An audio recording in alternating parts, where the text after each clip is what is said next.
আসসালামু আলাইকুম। ডেলি প্রবাসী নিউজে আপনাকে স্বাগতম। সুপ্রিয় দর্শক, দেশ এবং প্রবাস যে যেখান থেকে যুক্ত হয়েছেন আপনাদের সবাইকে জানাচ্ছি আন্তরিক শুভেচ্ছা।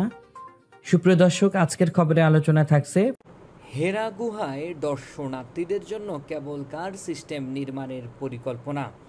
জানিয়ে দেব এই খবরটি সম্পর্কে বিস্তারিত সংবাদ। পুরো ভিডিওটি দেখে বিস্তারিত জেনে নেবার অনুরোধ থাকলো। সৌদি আরবের পবিত্র মক্কা শহরে হেরা গুহায় দর্শনার্থীদের প্রবেশ আরও সহজ করতে কেবল কার সিস্টেম নির্মাণের পরিকল্পনা গ্রহণ করেছে সৌদির কর্তৃপক্ষ। 2025 সালের মধ্যে এই সেবা চালু করার লক্ষ্য নির্ধারণ করা হয়েছে।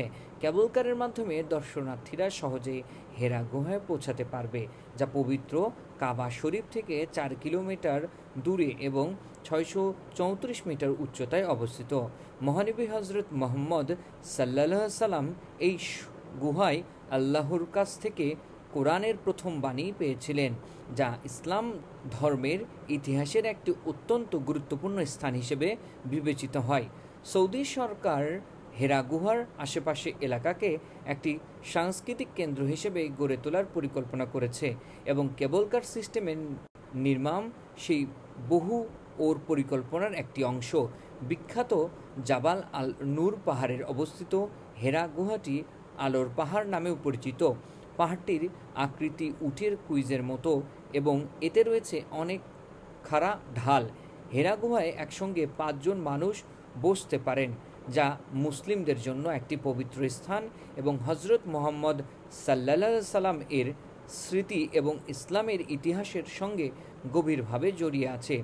এই উদ্বেগের ফলে হেরা গুহায় আগত দর্শনার্থীদের জন্য যাত্রা আরও সহজ ও সাশ্রয়ী হবে, যা ইসলামী ইতিহাসের এই গুরুত্বপূর্ণ স্থানে আরও বেশি মানুষ দেখার সুযোগ পাবে। এতক্ষণ আমাদের সঙ্গে থাকার জন্য অসংখ্য ধন্যবাদ। পরবর্তী সংবাদ দেখার আমন্ত্রণ জানিয়ে শেষ করছি এখনকার সংবাদ।